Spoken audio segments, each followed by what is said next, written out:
Mister Scott x অস্থিরভাবে বলে উঠল, খুনের ব্যাপারে তো কিছুই বললেন না। গ্রেগসন বলল, গার্সিয়ার লাশ পাওয়া গেছে বাড়ি থেকে মাইলখানেক দূরে এক নির্জন জায়গায়। ভারী কিছুর আঘাতে তার মাথার খুলি গুঁড়িয়ে দেওয়া হয়েছে। অপরাধীদের পায়ের ছাপ বা অন্য কোনো সূত্র পাওয়া যায়নি। বেশ বিরক্তি নিয়েই এক্লুস বলল, খুবই দুঃখজনক ঘটনা, কিন্তু আমাকে জড়ানো হলো কেন বুঝতে পারলাম না। বেনিস বলল, সহজ উত্তর। মৃত ব্যক্তির পকেট থেকে আপনার চিঠি পাওয়া গেছে, তার থেকে নাম ঠিকানা মিলেছে। চিঠির সূত্র ধরে 9টার পরে লজে গিয়ে আপনাকে না পেয়ে গ্রেগসনকে তাড় করে দিলাম আপনাকে খুঁজে বের করার জন্য। পরে লজে তল্লাশি চালিয়ে গ্রেগসনকে নিয়ে এখানে চলে এলাম। গ্রেগসন বলল, মিস্টার এক্লুস, একবার থানায় যেতে হবে, জবানবন্দি দরকার। চলুন তাহলে। মিস্টার হোমস, আপনার সহযোগিতা চাই। অর্থ ব্যয় করতে আপনি কার্পণ্য করবেন না। মিস্টার বেনিস বলল, মিস্টার হোমসের সঙ্গে কাজ করতে পারলে নিজেকে ভাগ্যবান মনে করব। ধন্যবাদ বেনেস। আচ্ছা, গার্সিয়ার মৃত্যু হয়েছে কখন, সে সম্পর্কে কিছু সূত্র পেয়েছেন? রাত 1টা নাগাদ বৃষ্টি হয়েছিল, আর 1টা থেকে তিনি সেখানে ছিলেন। তাহলে মৃত্যু হয় বৃষ্টির আগেই। আমাদের অতিথি চিৎকার করে বলল, অসম্ভব, গলার স্বর চিনতে ভুল হতে পারে না। 1টার সময় সে আমাকে ডেকেছিল, হলফ করে বলতে পারি। হোমস হাসতে হাসতে বলল, ব্যাপারটা অদ্ভুত মনে হলেও অসম্ভব নয়। আচ্ছা মিস্টার বেনেস, বাড়িটা পরীক্ষা করে চিরকুট ছাড়া কিছু পাওয়া গেছে? 2-1টা পাওয়া গেছে। থানার কাজটা শেষ হোক, সেগুলো দেখে আপনি মতামত জানাবেন। হোমস কথা না বাড়িয়ে ঘন্টা বাজিয়ে হাডসনকে ডাকল। বলল, এদের এগিয়ে দাও, ছোকরাটাকে দিয়ে এই টেলিগ্রামটা পাঠিয়ে দাও। 5 শিলিং খরচ করতে হবে জবাবের জন্য। অতিথিরা চলে গেলে হোমস পাইপ টানতে লাগলো। হঠাৎ বলল, বাড়ির লোকজন উধাও হলো কেন? তোমার কি ধারণা? আমার অনুমান তারা খুনের সঙ্গে জড়িত, পুলিশের ভয়ে পালিয়েছে। গোটা ব্যাপারটা কেমন রহস্যময়। বাড়িতে অতিথি, সে রাতেই মালিক খুন হলো, বাড়ি থেকে মাইল খানেক দূরে। হতেই পারে না, তারা কেউ এই খুনে জড়িত নয়। অন্য যে কোনো রাতেই তারা খুন করতে পারত, তবে পালালো কেন?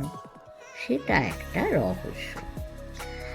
আরেকটা রহস্য এক্লুসের অদ্ভুত অভিজ্ঞতা। হোমসকে দেখে মনে হলো সে সমাধানের পথ পেয়ে গেছে। আমি তার দিকে তাকাতেই সে বলল, একদিকে একটা জলজ্যান্ত মানুষ খুন হয়ে গেল, অন্যদিকে মিস্টার এক্লুসকে ভুলিয়ে উইস্টেরিয়া লজে নিয়ে গেল। এই দুটো ঘটনার যোগসূত্র বের করতে পারলেই সমস্যার সমাধান হয়ে যাবে। ওয়াটসন, একটার পর একটা সাজানো যাক। স্পেনীয় যুবক গার্সিয়া ও স্কট এক্লুস এর প্রথম আলাপেই বন্ধুত্ব। আগ বাড়িয়ে এক্লসের বাড়িতে যাওয়া, তাকে এশারে নিজের বাড়িতে নিমন্ত্রণ জানানো, সব কিছুর মধ্যে অস্বাভাবিকতা আছে। এবার বলি, এক্লুসের কি এমন আছে যার জন্য তার প্রতি আকৃষ্ট হবে? তেমন অসাধারণত্ব ছিল না, তাই বিশেষ কিছু উদ্দেশ্য ছিলই। সেটা পূরণ করার জন্যই তাকে প্রয়োজন ছিল। চোখের সামনে তো দেখলে তার অদ্ভুত অভিজ্ঞতার কাহিনী নিয়ে কোনো প্রশ্ন তুলল না 2 ইন্সপেক্টর। তবে কি এক্লুসকে সাক্ষী হিসাবে কাজে লাগানোর তালে ছিল গার্সিয়া? ঠিক ধরেছ ওয়াটসন, নিজের অ্যালবার্ট অর্থাৎ বিশেষ অপরাধ চাপা দেবার উদ্দেশ্যেই এক্লুসকে বাড়িতে টেনে নিয়ে যেতে হয়েছিল। আমার অনুমান ঘড়ির কাঁটা ঘুরিয়ে দিয়ে 11টার অনেক আগে এক্লুসকে শুতে পাঠানো হয়েছিল। গার্সিয়া যখন জানালো ঘড়িতে 1টা বাজে, তখন কিন্তু 12টার বেশি নয়। গার্সিয়ার উদ্দেশ্য 12টায় বেরিয়ে গিয়ে কাজ হাসিল করে 1টায় ফিরে আসবে। একলু সেক্ষেত্রে আদালতে গিয়ে শপথ নিয়ে বলতে পারবে অভিযুক্ত ব্যক্তি 1টার সময় বাড়িতেই ছিলেন। কিন্তু বাড়ির বাকিরা পালিয়ে গেল কেন? মাল মশলা হাতে পাওয়ার আগেই অনুমান করা ভুল, যাচাই করে বলা দরকার। আর ওই চিরকুট, আমাদের রং সবুজ ও সাদা, সবুজ খোলা, সাদা বন্ধ, এটা কোনো সংকেত বলেই মনে হয়। প্রধান সিঁড়ি, প্রথম বারান্দা, ডাইনে 7ম, রেশমি কাপড়, এসব বিশেষ কাজের নির্দেশ। এর গভীরে ঈর্ষাকাতর স্বামীর ভূমিকা থাকতে পারে।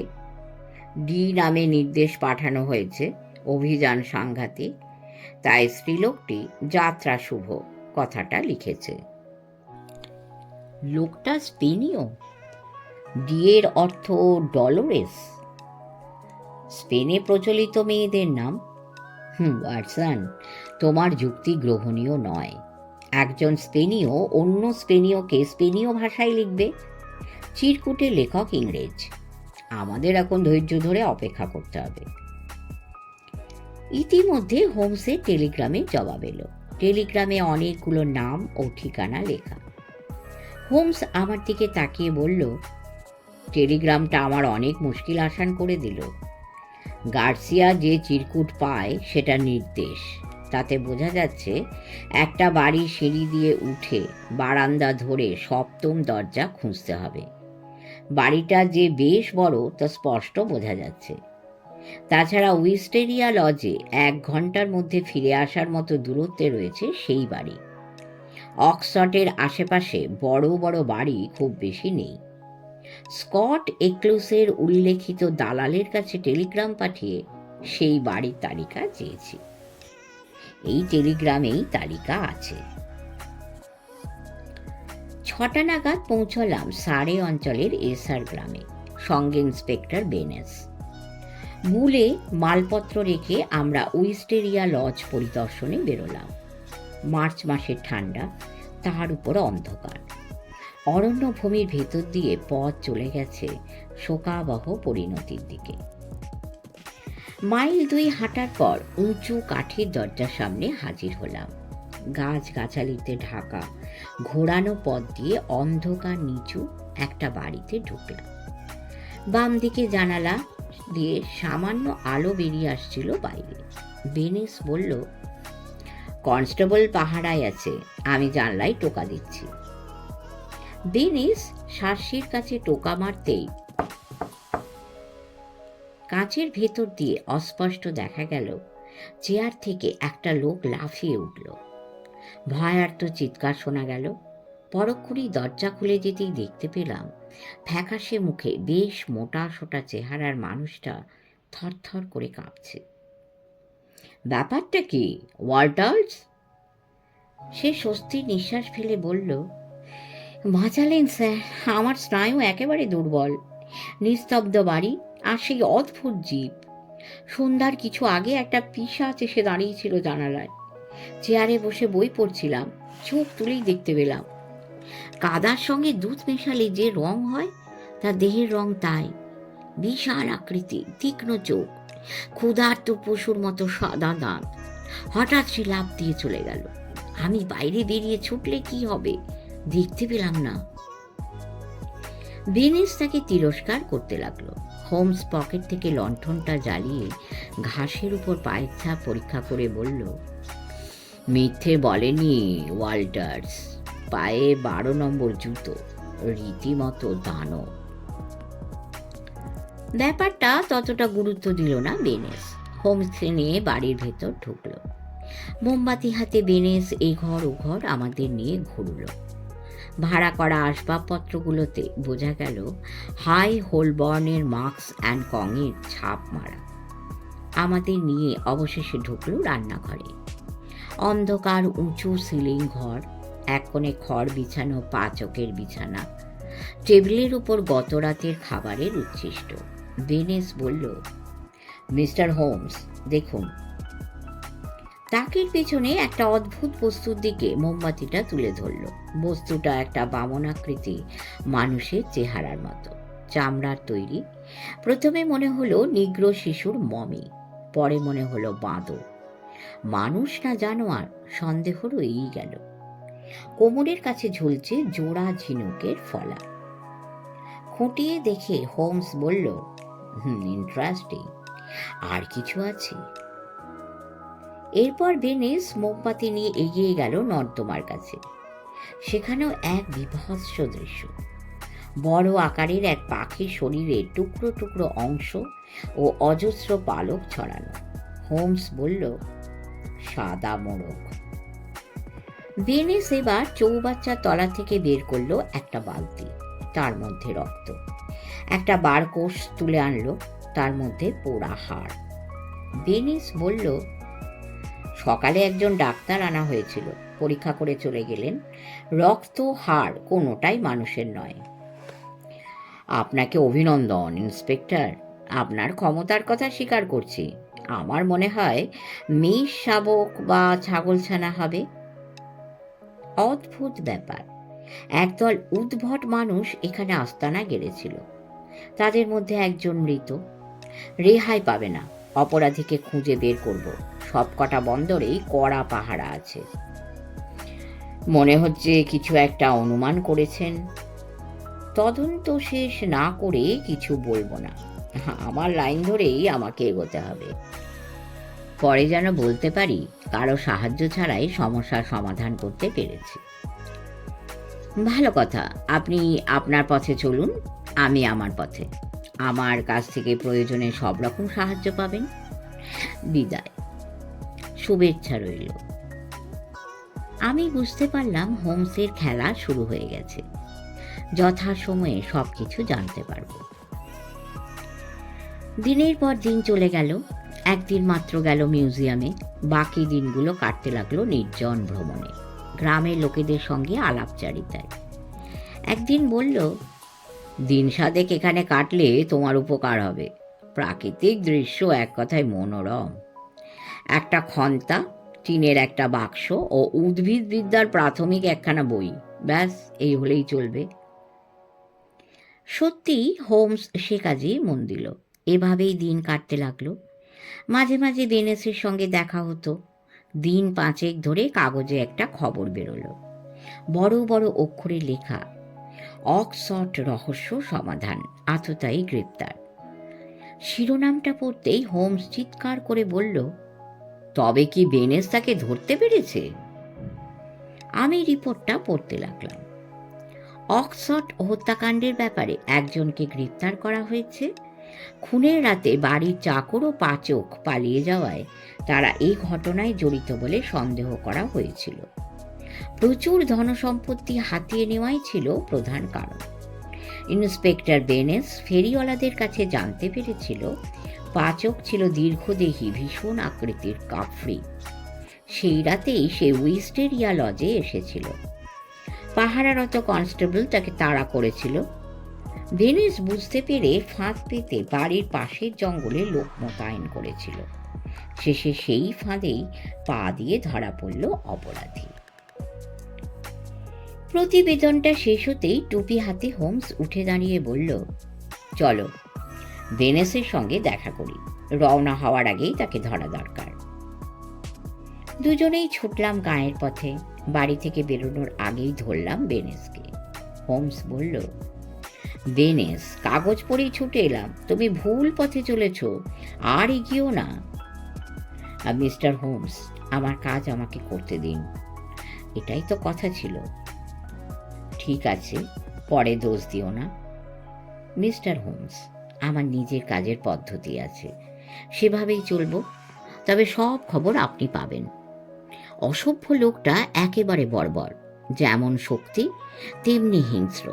ইংরেজিতে কোনো কথা বলে না, কেবল দাঁত খিচোয়।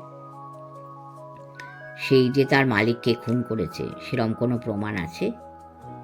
সে কথা আমি বলছি না, শুধু বলছি আমার পথে আমি চলব। অগত্যা আমাদের ফিরতে হলো। বুলে ঘরে বসে হোমস বলল, তোমার সাহায্য দরকার। কেসের গতি প্রকৃতিটা তোমাকে বুঝিয়ে বলছি। গার্সিয়ার চাকরেরা এই ঘটনায় জড়িত বলে বেনেসের যে ধারণা সেটা বাতিলযোগ্য। স্কট এক্লুসকে বাড়িতে উপস্থিত রেখে অ্যালিবাই সৃষ্টির ব্যবস্থা সে নিজেই করেছিল। সে বেআইনি কোনো কাজের উদ্দেশ্যেই বাড়ি থেকে বেরিয়ে খুন হয়। তার মনে একটা খারাপ মতলব ছিল, তাই অ্যালিবাই তৈরি করেছিল।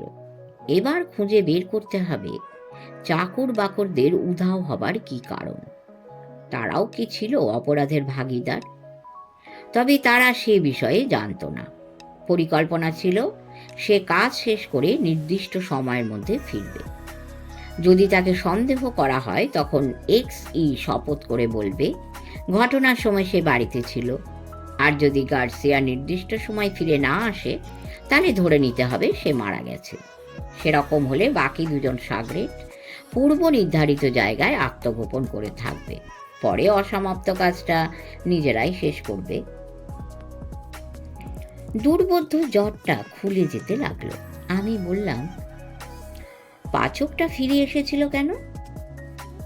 তাড়াহুড়ো করে পালাবার সময় মনে হয় মূল্যবান কোনো কিছু ফেলে গিয়েছিল, সেটা নেবার জন্য। তারপর গার্সিয়া যে চিরকুটটা পেয়েছিল সে কাজে ছিল বাইরের কোনো এক সাগরেদ। আগেই বলেছি, একটা বড় বাড়ির নিশান দেওয়া হয়েছিল চিরকুটে। উদ্ভিদে নমুনা সংগ্রহের অছিলায় ওই অঞ্চলের সব কটা বড় বাড়ি ঘুরে দেখেছি।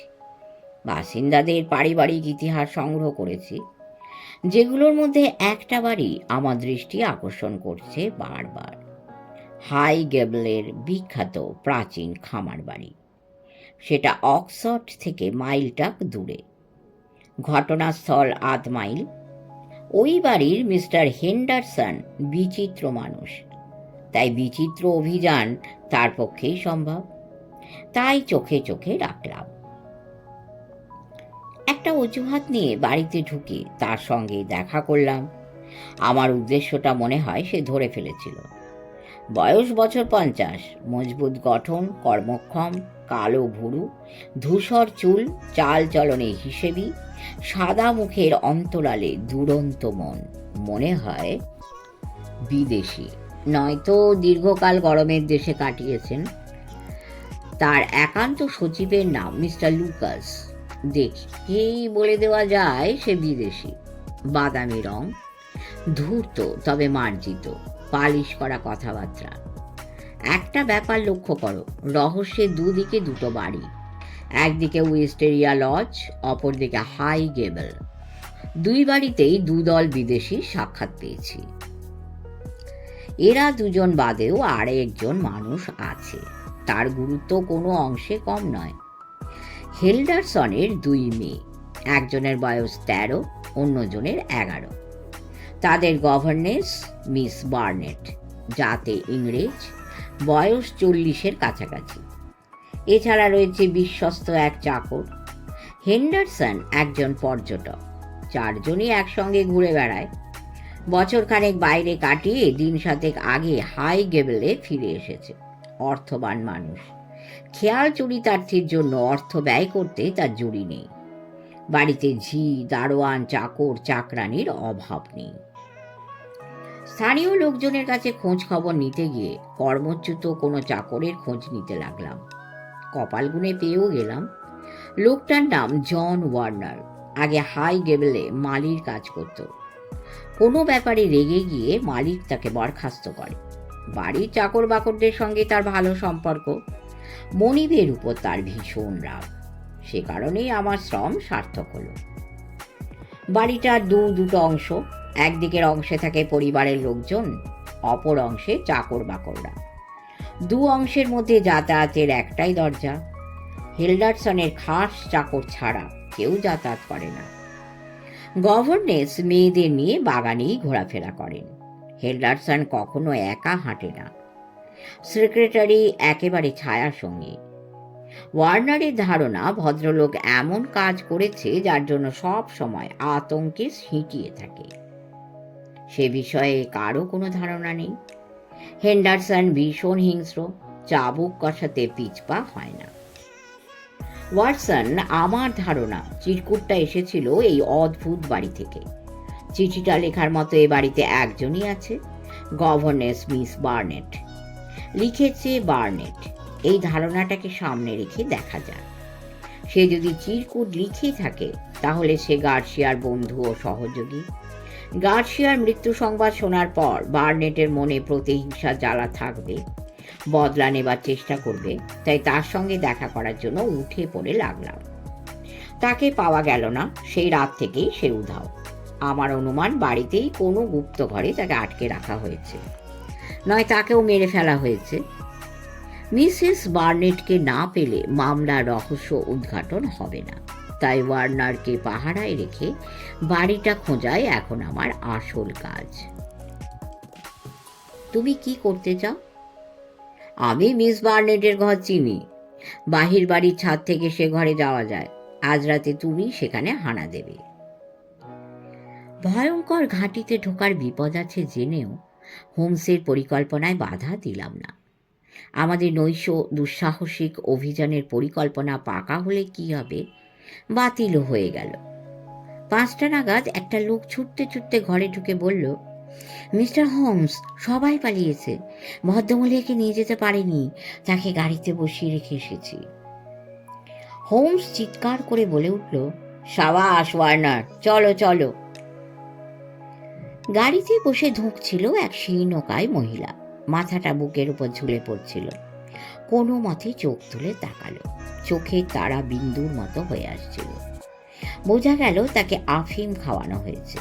ওয়ার্নার বলল, মিস্টার, আপনার কথা মতো গেটে পাহারায় ছিলাম।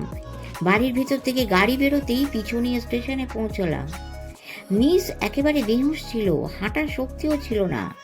সকলে মিলে তাকে ট্রেনে তোলার চেষ্টা করছিল। সম্বিত ফিরে পেয়ে ঠেলাঠেলি করে কোনো মতে সে ছিটকে বেরিয়ে এলো।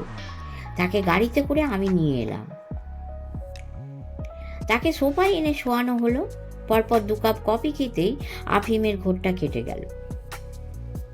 বেনেসকে খবর পাঠানো হলো। মিসেস বার্গেটকে দেখেই বেনেস বলল, আমি তো একেই খুঁজছিলাম। হোমস অবাক হয়ে বলল, হেন্ডারসন কি আপনারও সন্দেহের তালিকায় ছিল?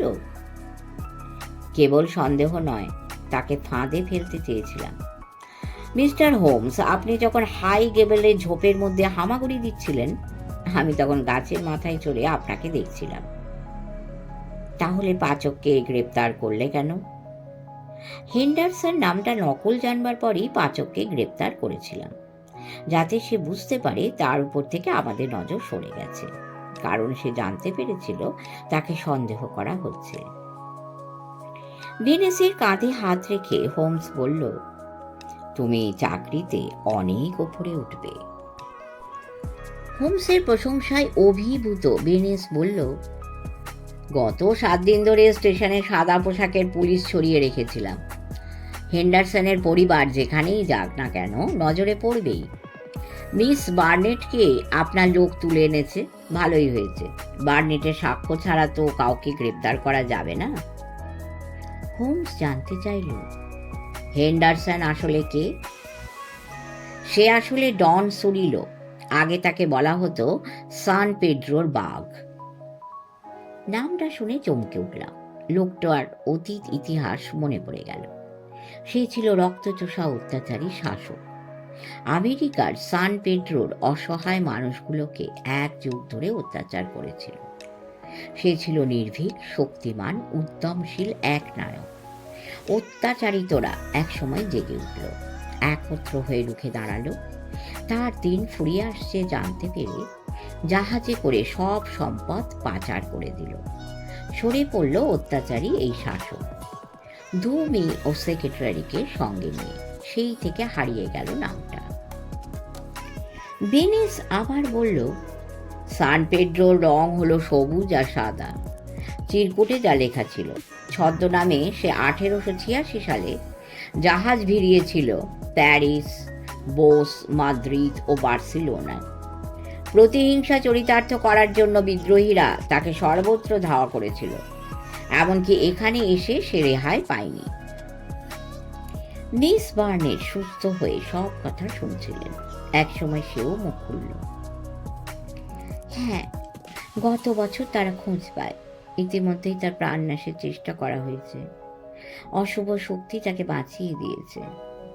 মহান ও দুঃসাহসী গার্সিয়াকে মরতে হয়েছে, কিন্তু তার নিস্তার নেই।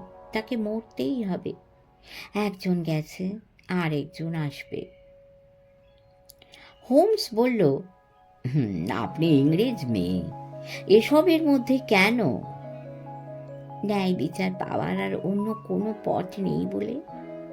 অত্যাচারী পিশাচ ডন সুরিলোর বিচার পৃথিবীর অন্য কোনো আদালতে সম্ভবই নয়। 2 বছর আগে রক্ত গঙ্গা বইয়ে দিয়ে ধন সম্পদ নিয়ে সে পালিয়েছিল। পৃথিবীর কজন জানে তার এই শয়তানের কুকীর্তির কথা? যখনই কারোর মধ্যে প্রতিভার অঙ্কুর দেখা দিত, তাকে পৃথিবী থেকে যে কোনো উপায়ে সরিয়ে দিত মিস্টার হোমস। মিস্টার হোমস, আমার আসল নাম সিনরা ভিক্টর ডুরান্টো। আমার স্বামী সান পেড্রোর লন্ডনস্থ মন্ত্রী। তার মতো মহান লোক পৃথিবীতে বিরল। তার গুণের কথা শয়তানটার কানে যেতে ছুতো করে বাড়িতে ডেকে নিয়ে গিয়ে গুলি করে হত্যা করে। আমি বাড়িতে থাকায় বেঁচে গিয়েছিলাম। সব সম্পত্তি বাজেয়াপ্ত হয়ে গেল। নিঃস্ব হয়ে পথে নামলাম। কিছুদিন পর শয়তানটার পতন হলো। রাতের অন্ধকারে মেয়েদের নিয়ে পালিয়ে গেল দেশ ছেড়ে। কিন্তু আমরা তো তাকে ছেড়ে দিতে পারি না। একটা সমিতি গড়া হলো। সবাই মিলে শপথ করলাম তাকে শেষ করে দেওয়া হবে। শয়তানটা এখানে এসে গা ঢাকা দিয়েছে খবর পেয়ে সমিতির নির্দেশে ছদ্মনামে গভর্নেন্সের চাকরি নিয়ে বাড়িতে ঢুকলাম। সুযোগের অপেক্ষায় থাকলো। সান পেড্রোর একজন গণ্যমান্য ব্যক্তির ছেলে গার্সিয়া 6 জন অনুগত অনুচরকে নিয়ে সে তৈরি হয়েছিল। 3 জনেরই বুকে প্রতিহিংসার আগুন। লোকটা যেমন শয়তান তেমনি ধূর্ত। লুকাস ওরফে লোপেজ ছায়ার মতো লেগে থাকত। তবে রাতে একাই শুতো, কিন্তু প্রতি রাতে ঘর পাল্টাতো। এক রাতে সব কিছু জেনে গার্সিয়াকে পাঠালাম। সবুজ ও সাদা বাতি জানলায় রেখে সংকেত জানাবো। সবুজ সংকেত পেলেই ঘরে ঢুকবে। বুঝতেই পারিনি সেক্রেটারি চোখে পড়ে গেছে। হঠাৎ সে আমার উপর ঝাঁপিয়ে পড়ল। আমাকে টানতে টানতে নিয়ে যাওয়া হলো। আমি জানতাম আমাকে ওরা মেরে ফেলবে। বুঝতে পারিনি দুজনে মিলে স্থির করেছে গার্সিয়াকেই সরিয়ে দেবে। আমার হাত মুচড়ে ধরে কাকে চিঠি লিখছে সেটা জেনে নিল। শপথ করে বলছে, যদি জানতে পারতাম গার্সিয়াকে ওরা মেরে ফেলবে, কিছুতেই নাম বলতাম না। শয়তানটা নিজের হাতে গার্সিয়াকে খুন করেছে। আমার উপর চালিয়েছে অমানসিক নির্যাতন। খেতে না দিয়ে মুখ বেঁধে ফেলে রেখেছে। গতকালই কেবল পেট ভরে খেতে দিল। বুঝতে পারিনি খাবারে আফিম মিশিয়ে দিয়েছে। ঝিমতে ঝিমতে চলেছি কোথায় বুঝতে পারিনি।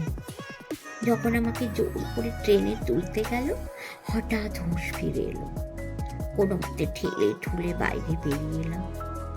বুঝতে পেরেছিলাম মুক্তি পাবার আশা আমার এই একটাই আছে, এটাই শেষ সুযোগ।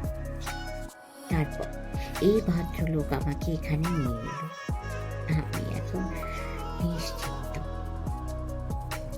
ভদ্রমহিলার করুণ কাহিনী শুনে বেনেশ বলল, অপরাধী যত বড়ই শক্তিধর হোক, আমার হাত থেকে রেহাই পাবে না। শয়তান ডন সুরিলো পুলিশের চোখকে ফাঁকি দিল। এডসন স্ট্রিটের বাড়ি থেকে উধাও হয়ে গেল। মাস 6 পরে মস্তালভার মার্কুইস ও তার সেক্রেটারি সিনর রুধি দুজনেই মাদ্রিদের হোটেল এক্সিকিউরিয়ালে তাদের ঘরেই খুন হয়। খুনটা বিপ্লবী সমাজতন্ত্রীদের কাজ বলে চালিয়ে দেওয়া হয়। গ্রেপ্তার করা যায়নি। নিহতদের ছাপা ছবি দেখে কুখ্যাত ডন সুরিলো ও তার সহযোগী সেক্রেটারিকে চিনতে অসুবিধা হয়নি। পাচক ফিরে এসেছিল কেন এই নিয়ে একটা দ্বন্দ্ব ছিল। হোমস সেটা কাটিয়ে দিল। লোকটা সান পেড্রো জঙ্গলি আদিম মানুষ, মূর্তি পুজো করত। যাবার সময় মূর্তিটা নিয়ে যাওয়া সম্ভব হয়নি।